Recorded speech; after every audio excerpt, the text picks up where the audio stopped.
There is a moment, a very specific, quiet, and devastating moment that you know all too well. It happens after the conversation ends. The room empties, or the text thread goes dark, or you've just closed the door and are left alone with the echo of your own voice. In that silence, a cold clarity seeps in, a sinking feeling in the center of your chest.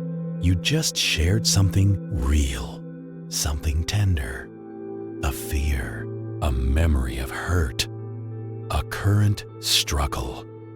You offered up a piece of your inner world, raw and unedited, and now you feel weaker, not lighter, not connected.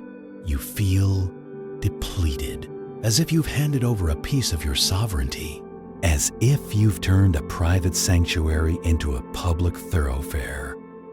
You feel the subtle shift in the energy. The person you told now looks at you with a hint of pity, or worse, a flicker of burden, or perhaps they offered a platitude that landed like a stone. Everything happens for a reason, just stay positive, and you were left to console them for the discomfort your pain caused. You walk away feeling more alone than before you spoke, and a quiet, desperate question begins to hum in the background of your mind. Why does sharing my truth feel like a mistake? Welcome. This is not a video about becoming stoic in the cold, unfeeling sense. This is a video about a specific modern agony, the hidden pain of compulsive emotional disclosure. The paradox you are living is this: you were taught by a culture that preaches vulnerability as the ultimate virtue, that to be authentic is to broadcast your wounds. You believe that transparency would lead to intimacy, that sharing your pain would dissipate it. This was your survival strategy, to use your trauma as a social currency, to preempt abandonment by showing your broken parts first. But the core paradox is this: the thing you believed would save you from isolation, the compulsive sharing of your pain, has become the very mechanism that deepens your loneliness and erodes your power. It saved you for a moment. It bought you sympathy. It defined you. It even filtered out those who couldn't handle it. But now it sabotages you. It drains your emotional reserves, attracts the wrong kinds of connections, and keeps you trapped in a cycle of re-traumatizing yourself by constantly narrating your victimhood. You are not wrong for feeling. You are not wrong for hurting. But there is a profound difference between processing your pain and performing it. This is the distinction we must unravel. Let's give this pattern a name. Let's move it from a vague feeling of regret to a defined psychological process. What you are engaging in is not simple sharing. It is trauma broadcasting. It is the involuntary or compulsive externalization of internal psychic material, wounds, fears, anxieties, without the necessary internal container to hold it first. To understand this, we need 3 frameworks. First, the window of tolerance. Picture your nervous system as having a window. Inside that window, you can process information, feel emotions, and respond, not just react. When a trauma or stressor hits, it can blow that window wide open or slam it shut. For many who broadcast, that window is chronically open.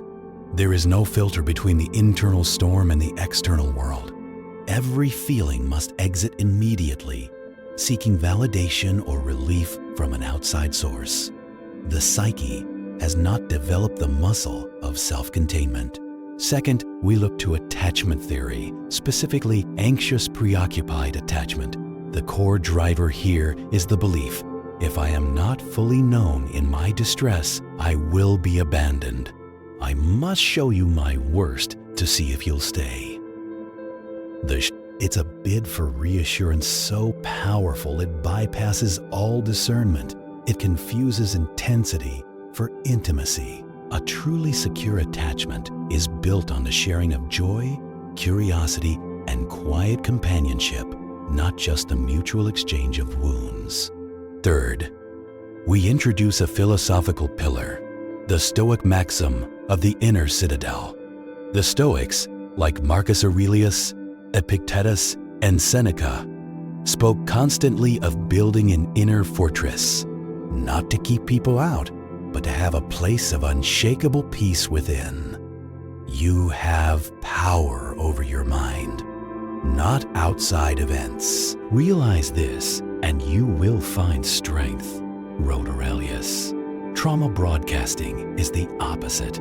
It's the outsourcing of your inner citadel's security. You are handing the blueprints to your most vulnerable rooms, to anyone who will listen, hoping they will guard it for you.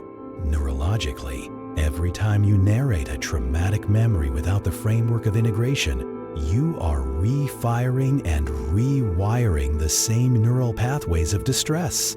You are not dissolving the memory. You are reinforcing its emotional charge in your brain. Your nervous system is being wired for public exhibition of private pain. So what is the true cost of this leak? It is not small. It is a slow, silent erosion of your very self. The first cost is the grief of the unwitnessed self. By constantly seeking external witnesses to your pain, you abandon the most important witness of all, you.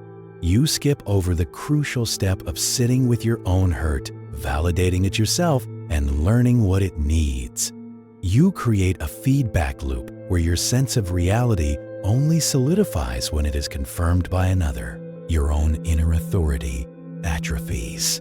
You become a ghost in your own life, only feeling real when reflected in the eyes of another's concern or shock. The second cost is the corruption of relationships.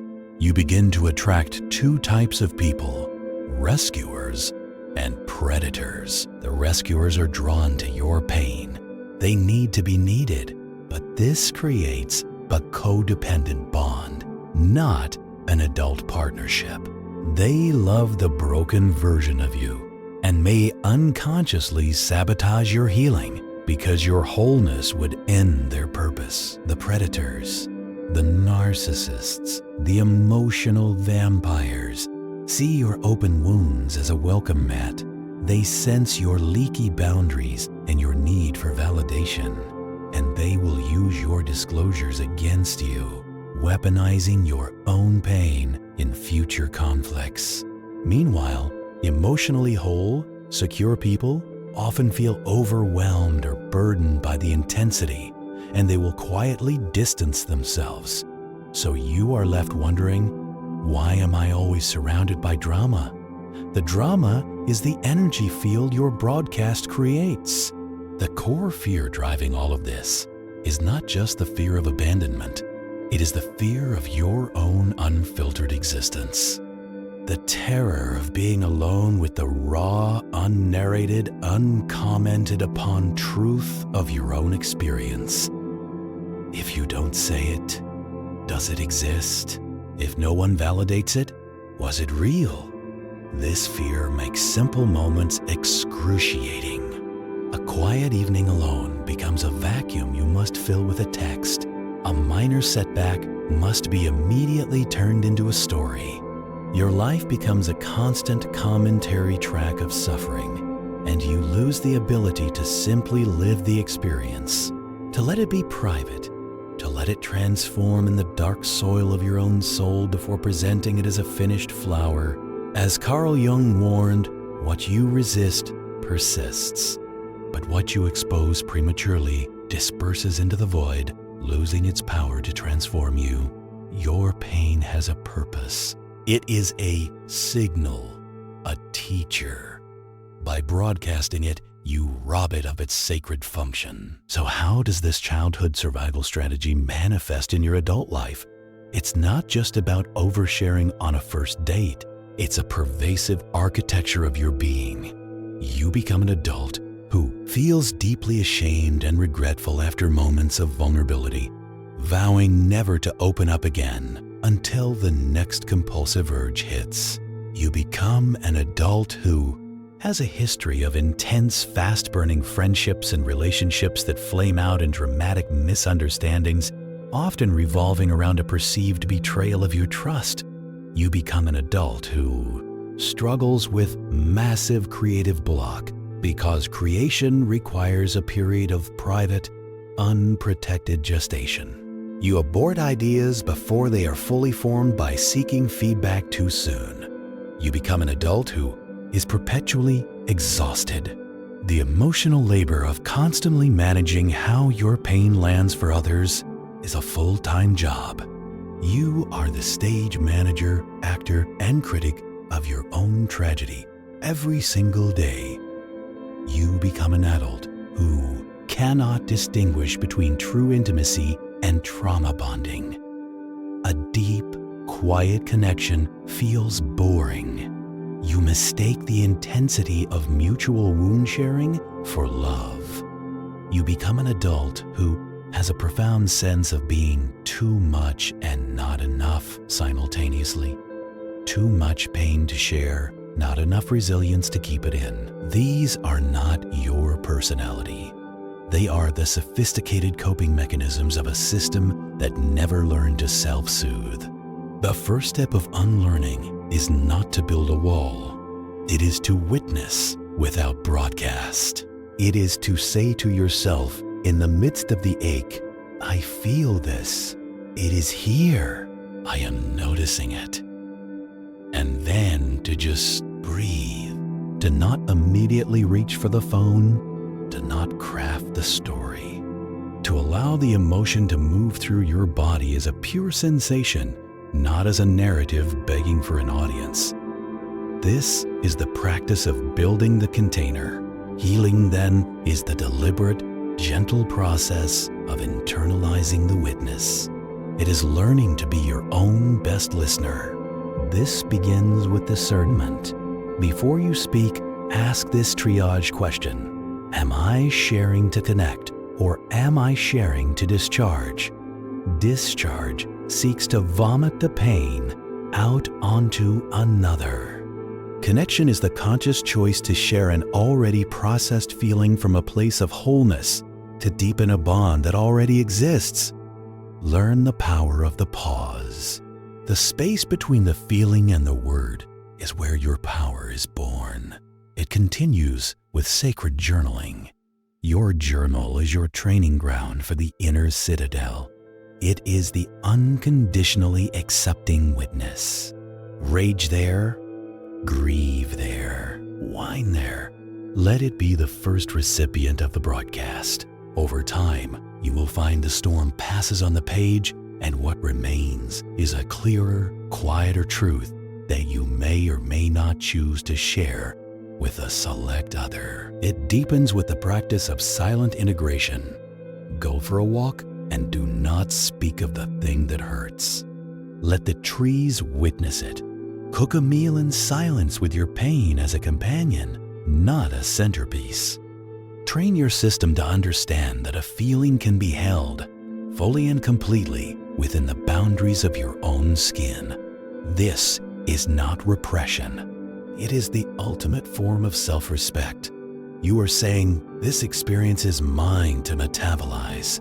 The goal is not to become a stone. It is to become a deep, clear lake. The storms happen on your surface, but in your depths there is calm. You learn to feel the storm without becoming the broadcast signal for it. The philosopher Friedrich Nietzsche, who knew deep pain, offered a guiding light. One must still have chaos in oneself to be able to give birth to a dancing star. Your pain is your chaos. But the dancing star is born in the silent, private pressure of your own core, not in the crowded, noisy marketplace of public opinion. So stop revealing your pain to everyone, not because you are shameful, but because you are sacred. Not because you are broken, but because you are a work of art in progress, and masterpieces are not created in committee. Protect your becoming. Your vulnerability is a treasure, not a ticket. Offer it only to those who have earned the right to its audience, starting always and forever with yourself. You are not here to be an open wound. You are here to become a healed and whole and powerful witness to your own miraculous existence. The world does not need your performance of pain. It awaits the unique gift that only your healed self can bring. If this truth resonates with the silent, knowing part of you, share this video with one person who needs to hear it. And subscribe for more journeys into the architecture of the self. This is not about fixing what's broken. It's about coming home to what was always and already whole. Thanks for watching, and subscribe must if you like this video. And also write a comment, your feelings.